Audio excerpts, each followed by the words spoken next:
My channel. কেমন সবাই? সব ভালো আছে আর আমি অনেক অনেক ভালো আছি। আজকে হচ্ছে আমাদের গ্রামের মনসা পুজো, তার জন্য তোমাদের সঙ্গে একটা ব্লগ শেয়ার করা।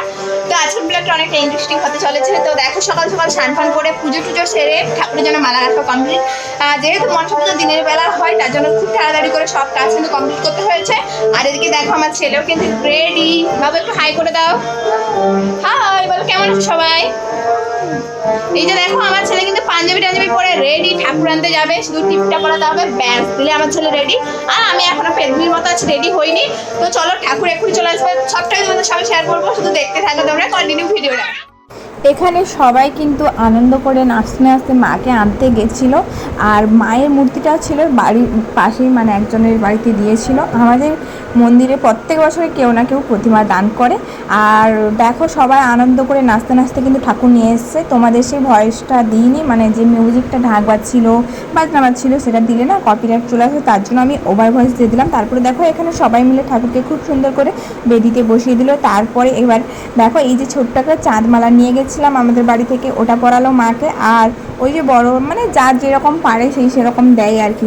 তারপর আমি সকাল থেকে যে মালাটা গেঁথে রেখেছিলাম ওই মালাটা মাকে পরানো হলো। আসলে এইবারে না খুব একটা বড় মালা করতে পারিনি, আসলে সকালে পুজো হয়েছিল আর তোড়জোড় করে সব কিছু কাজ করতে হয়েছিলো, তার জন্য বাড়ির কাছে যেই কয়েকটা ফুল পেয়েছিলাম সেই কয়েকটা ফুল দিয়ে মালাটা গেঁথেছিলাম। আমাদের বাড়িতে 4টা জবা ফুলের গাছ আছে, সেই 4টা জবা ফুলের গাছ থেকে যতগুলো ফুল পেয়েছি ততটা দিয়েই মায়ের জন্য মালা গেঁথেছি। আর সবার প্রথমে আমার হাতে বানানো মালাটাই মায়ের গলায় গেল। এত আনন্দ লাগছিল যখন দেখি আমার চোখ দিয়ে জল চলে এসেছিলো। মানে কি বলবো, সত্যি ভগবানের জন্য কোনো একটা জিনিস বানাবে, সেটা যদি ভগবানকে উৎসর্গ করে, মানে সামনাসামনি দেখে খুব আনন্দ লাগে। A few moments later. দেখো আমার বান্ধবী চলে এসেছে, এবার কিন্তু রেডি হওয়ার পালা। এখানে শাড়ি সবকিছু, ওখানে জুয়েলারি সবকিছু রাখা আছে, এবার রেডি হবো। চলো একটু সাজুগুজু করি, চলো দেখাই তোমাদের সাজুগুজু কেমন হয়। আমার বান্ধবী এসেই আমাকে সাজাতে শুরু করে দিয়েছে। আসলে আমার বান্ধবী অনেক সুন্দর সাজায় আর ওর হাতে সাজতেও আমার খুব ভালো লাগে। আর আমাদের বাড়ির সামনে যাই হোক না কেন ওকে ডাকি আর ও আসেও আমাকে সাজাতে। তো দেখো অলরেডি আমার প্রায় কমপ্লিট হয়ে গেছে। আমি খুব একটা মেকআপ করি না, জাস্ট গয়নাগাটি পরি, লিপস্টিক, কাজল, ব্যাস, এর বেশি আর কিছু ভালো লাগে না। আসলে বিবাহিত নারীদের না বেশি সাজতে প্রয়োজন হয় না, একটু হালকা গয়না আর কপাল ভর্তি সিঁদুর পরলেই ব্যাস। দেখো এতক্ষণ লুকটা দেখছিল অন্যরকম, এখন যেই স্মৃতিতে সিঁদুর পরছি একটা লুক অন্যরকমই লাগছে। আসলে বিবাহিত নারীদের কপালে সিঁদুর পরলে এত সুন্দর লাগে কি বলবো, আর পুরো লুকটাই চেঞ্জ হয়ে যায়। তুমি যেমনই সাজো না কেন, মানে যতক্ষণ না কপালে সিঁদুর লাগাও ততক্ষণ লুকটা কেমন একটা যেন লাগে। আর সত্যি বলতে সিঁদুর লাগানোর পর মুখটা সত্যি একদম চেঞ্জ হয়ে যায়। তো তারপর দেখো এখানে আমি একদম রেডি হয়ে গেছিলাম। তো আমি রেডি হয়ে আমার কি মজা লাগছিল, মানে নিজেকে এত সুন্দর লাগছিল কি বলবো আমি। দেখো কার চোখে কেমন লাগে সেটা বড় কথা নয়, নিজের কাছে যে নিজে ভালো লেগেছিল এটাই অনেক। আর আমার বান্ধবী আয়নাটা কি সুন্দর করে পরিয়ে দিয়েছি দেখো। ফাইনালি একদম আমি রেডি, দেখো কেমন লাগছে আমাকে। এই পুরো কেদিকটা আমার বান্ধবীর এত সুন্দর করে সাজিয়ে দিয়েছে। তো আমাকে কেমন লাগছে তোমরা কিন্তু অবশ্যই কমেন্ট করে জানাবে। আর আমাকে নিজেকে তো অনেক সুন্দর লাগছে, তোমাদের কেমন লাগছে বলো তো। দেখো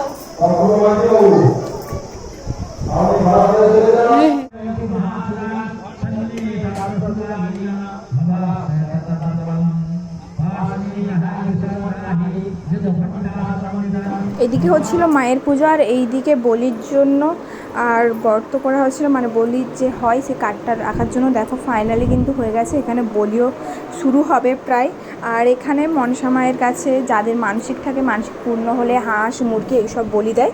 আমার কিন্তু হাঁস মুরগি এইসব বলি দেখতে খুবই ভয় লাগে। আসলে পশু পাখি জন্তু জানোয়ারকে মানে কাটতে দেখে সত্যি অনেকটা কষ্ট লাগে আর ভয় লাগে, তার জন্য আমি দেখিনি। আর তোমাদেরও দেখালাম না ভিডিও, কারণ ভিডিওগুলো আমাকেও দেখতে হতো পরে, তার জন্য আমি টোটালি ভিডিওই করে না, আমি সেখানে ছিলাম না। তারপরে যখন এই যে ফল, লেবু, কলা এইসব থাকে না কাটার জন্য, কুমড়ো, এই সবের সময় আমি এসেছিলাম আর এই বলিটাই তোমাদের সঙ্গে শেয়ার করলাম। তারপরে দেখো দেখতে দেখতে সন্ধ্যা হয়ে গেল।